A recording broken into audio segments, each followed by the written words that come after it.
my name is Aishwarya. I am a tutor on UrbanPro. I have been working as a German language trainer as well as a German tutor for the last 4 years.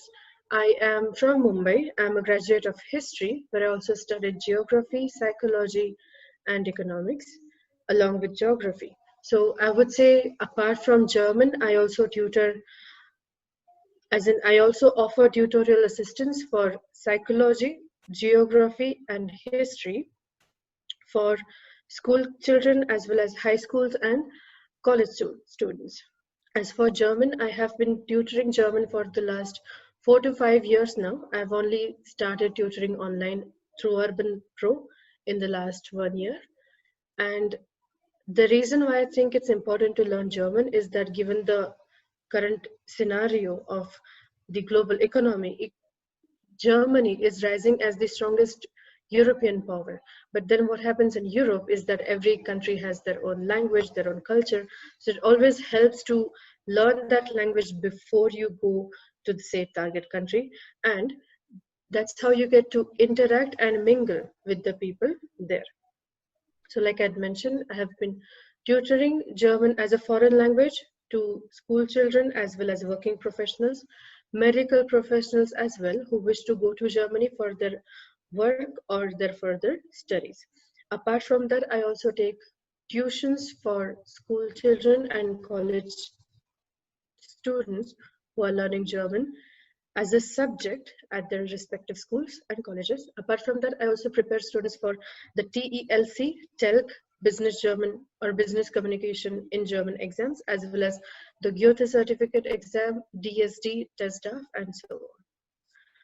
Okay, so let's move on to the demo saying what exactly is German.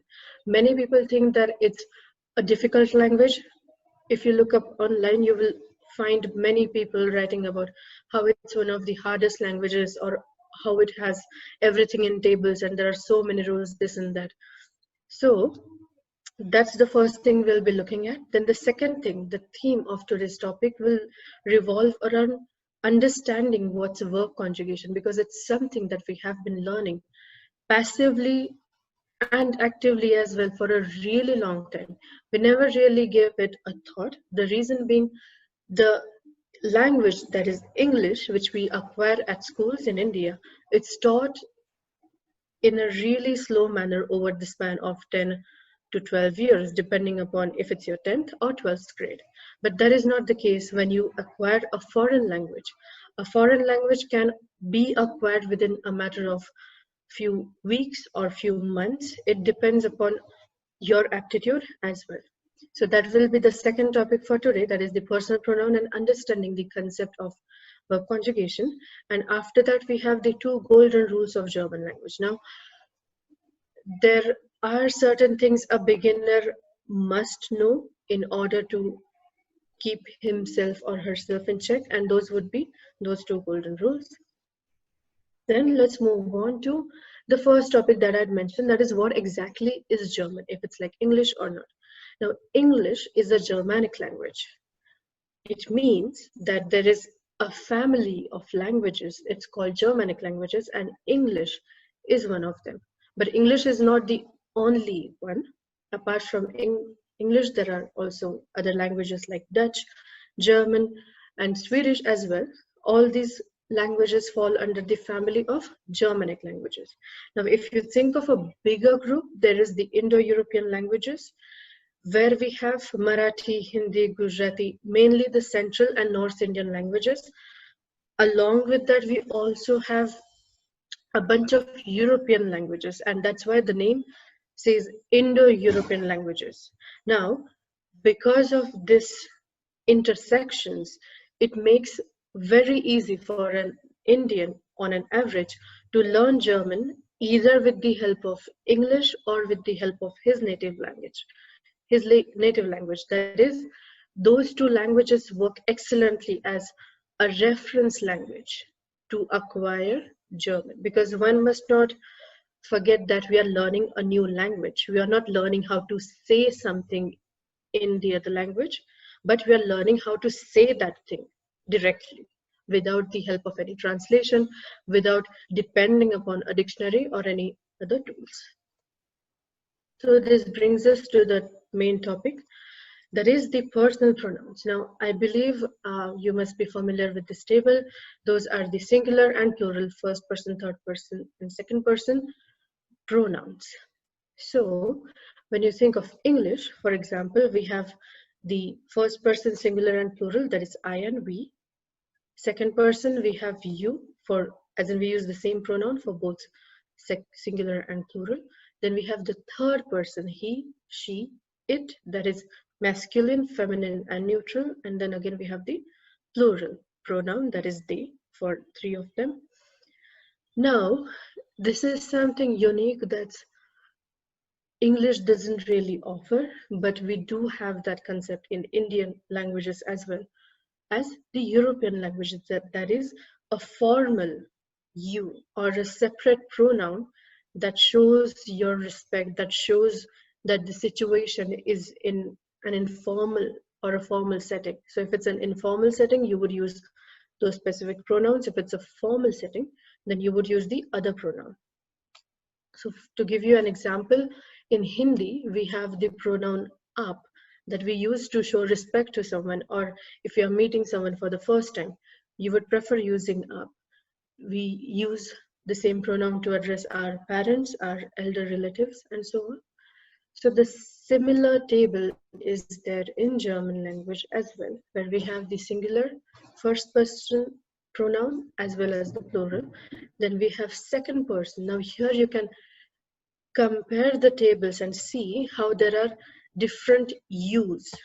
That is, if it's informal situation and if you're addressing only one person, say for an example, a friend or a close family member, you would use those two informal pronouns depending upon if you're addressing one person or a group of people. However, if it's your instructor, if it's your boss or any other such person to whom you would address with respect, you would use the other pronoun, that is sie. So let's go through the personal pronouns in German quickly. So we have ich, du, es, and then in the middle we have sie, and the formal pronoun is again sie, sie, and then in the plural we have wir, ihr, sie, that is the same pronoun for these three singulars, just like in English. And then again we have the formal pronoun, that is sie. Okay, now let's come to the part of verb conjugation. Now the reason I've included this topic as well is that if we quickly go back to the previous table, you would see that there are two repetitions of sie. There is the third person singular feminine, that's sie, and again we have the third person plural, and that pronoun is also sie. However, there is a difference between these two and formal, where the S is being written as capital. But how do we identify if it's she or if it's they? And this is where verb conjugation helps us. Now, what is exactly verb conjugation? Now, when you think of a verb infinitive, it's the raw, or we could say the original form of a verb, which you can see here in the third column, to learn. Now, when you want to put to learn in a sentence, you don't say I to learn. Instead, you say I learn. Similarly, she learns. Now, for she, he, and it in English language, we do add the extra S. So, this process is what we call the verb conjugation. Now, the way it works in German language is that it's just one word. That's the verb infinitive. So on the board, for example, we have lernen. Now, if you look at the word lernen, I have divided it, as in I have taken out two pieces of the same word. One is the learn part and the other is the endung, or just the en. Now, close to 95 to 97% of the verbs in German language do end with en. Now, this is something that we can't really demonstrate in English, because in English we are using what we call a preposition to and then we are using the infinite form of a verb. In German, both these are combined within the same word. An example of this in Hindi would be, say, seekhna, for example. When you want to use seekhna in a sentence, you eliminate the na. You keep the sikh and you go on building your sentences. The same happens in German language as well. So here we have verb conjugation of one of such German verbs. Now lernen means to learn, and in the column middle you can see how it's conjugated in German language. Now another thing here that's important is to note the reason why I have taken out the learn part out of it. You can see that if you go through all the pronouns, which I've put them as ich, du, then I've clubbed er, s, z together because they represent the third person singular. And then we have wir, ihr, and z.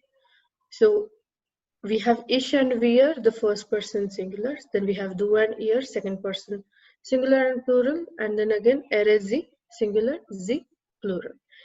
But when you look at the verb conjugation in German, you will notice that the ler and the lernen part, the stem, the root of a verb stays as it is, but next to it we are changing only the endung part. That is something that's at the end, and only that part is changing. So for example, ich has become ich lerne, du lernst, sie lernt, wir lernen, ihr lernt, sie lernen. So this process is a lot more complex than how it is in English, because in English it's just simply I learn, you learn, he, she, it learns, we learn, you learn, and they learn.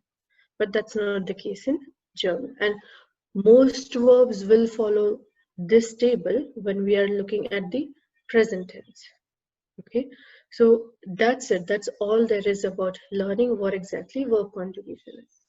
Then moving on to practicing these verb conjugations. Now, first things first, it's absolutely not necessary that you need to know the answers of all the words here.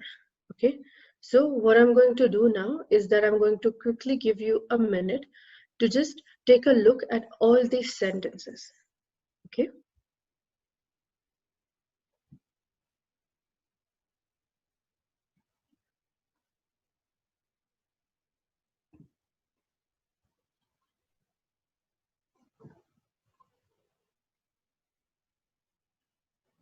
All right.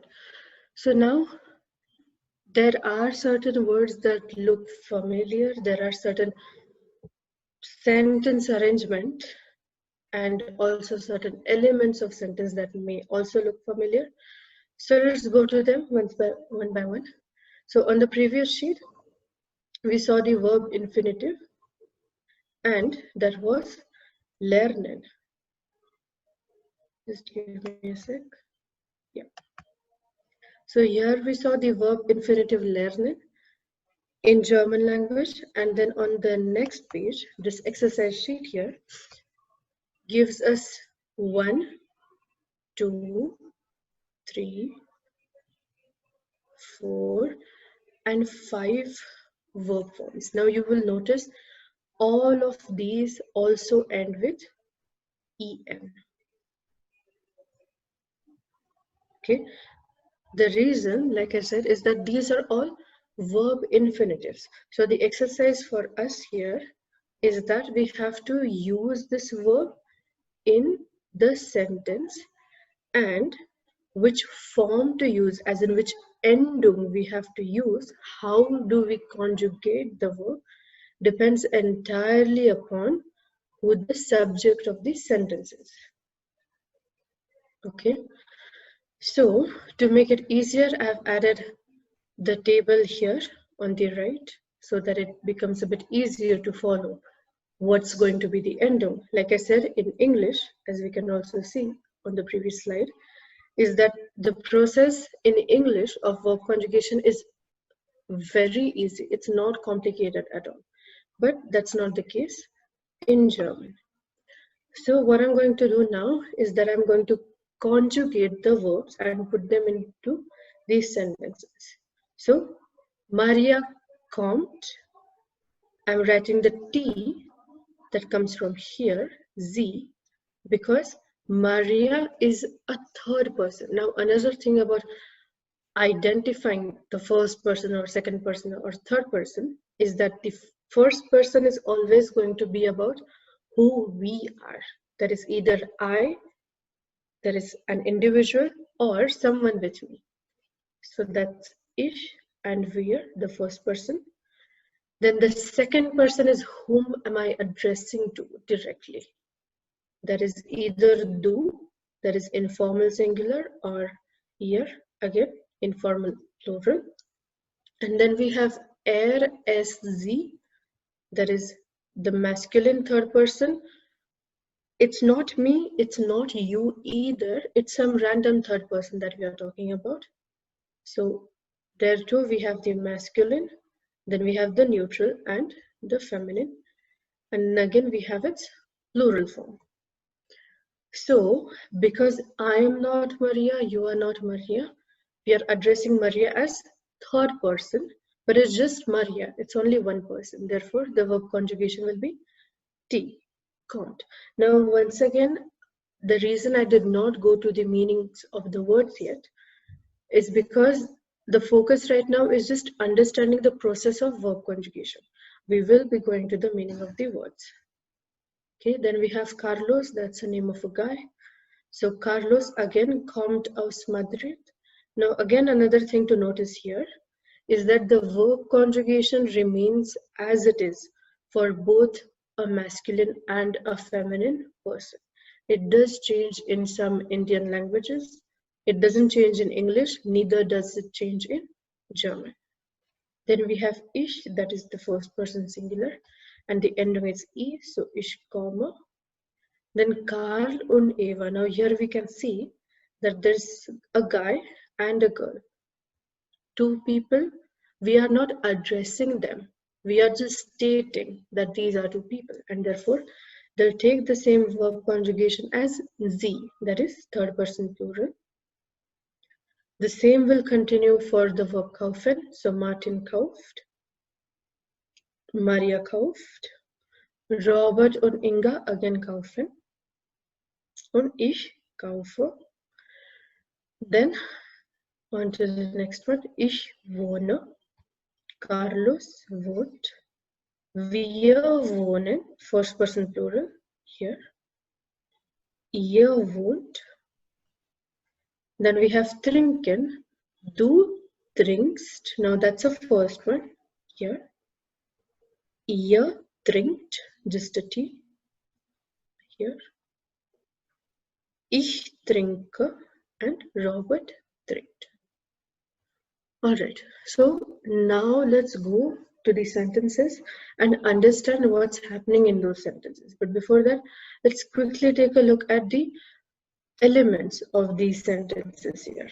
So for example, here we have ins that looks similar to what we have in English. So it's safe to say that it's a preposition here. Then we have aus, that's also a preposition. And again, we have in here. So the only difference between ins and in is that ins has the article in it. This is something that comes up once we start learning German. But for now, they are very similar, but the difference is that in is just an independent preposition. Ins is the preposition in plus an article. This is something that other European languages follow as well. Okay, so now let's go to the meaning of all these words. So we have gehen, that is to go, the verb infinitive. So du gehst, you go, or you are going ins Kino. Kino is a movie hall. Then kommen is to come. Now, whenever we have used this verb in all these 4 sentences, there's also a preposition here that stands for from. So basically what we are looking at these sentences, the sentences are telling us that someone comes from, as in they are from. So Maria kommt aus Rom, that is the city of Rome. Carlos kommt aus Madrid, the city of Madrid. Now I would say that ich komme aus Indien, and Indian is how we say India in German language. So ich komme aus Indien, and Karl und Eva kommen aus Passau. Now Passau is a town in Germany. Okay, so that was first part where we saw the verb and with the preposition. Then here we have again another verb, wohnen, that is to live. Now it makes easier to understand what would the sentence mean, because this preposition in serves the same function as the English preposition in. So ich wohne in Passau, I live in Passau. Carlos wohnt auch in Passau, wir wohnen in Passau, ihr wohnt auch in Passau. So this auch is nothing but also, as well. Then we have kaufen. Now here we don't really have any prepositions with the word. So kaufen, the verb is to buy. Martin kauft Obst, fruit. Maria kauft Cola, the drink, Coca-Cola. Robert und Inga kaufen Eis, that is ice cream. Ich kaufe Mineralwasser. Mineralwasser, Wasser is water, and therefore it's mineral water. And then we have trinken. A guess would help here. Trinken, simply to drink. So, du trinkst Orangensaft. So, Orangen, the orange, and Saft is juice. So, orange juice. You drink or you are drinking orange juice. Ihr trinkt Kaffee. You all are drinking coffee. Ich trinke Bier. Just the spelling is different, but the pronunciation is more or less same. Ich trinke Bier. I drink beer, or I am drinking beer. And Robert trinkt Mineralwasser. Robert drinks mineral water. Okay, now that is all there is. This is the process of verb conjugation. Now coming to the 2 rules of German language. Now if you take a look at all these sentences, you will notice that the verb remains in the second position no matter what. That is, the subject comes first, then you have the verb which stays at the second position, and then you write the object. And then if you look at the sentences on the right, you will notice that even though we are talking about fruit, ice cream, Coca-Cola, mineral water, coffee, beer, the first letter of all these words is capital. And the reason is that these are the 2 golden rules of German language. First rule is that the verb always stays at the second position, which we can also see in these sentences. Kauft, kaufen, kaufe, kaufst, trinkt, trinkst, trinkt, trinke, und trinkt. So that gives us the rule verb stays in the second position, and the other rule that all the nouns are always capital. Now it does make sense for the names of cities like Rome or Madrid, Indian, the country, Passau, and so on, because this is the rule that we also follow in English. All the proper nouns, we usually write them with the first letter capital, but in German language, be it a proper noun, a common noun, a collective noun, if it's a noun, it needs to have its first letter capital. Okay, so thank you for your time and your attention, and please let me know if you have any questions.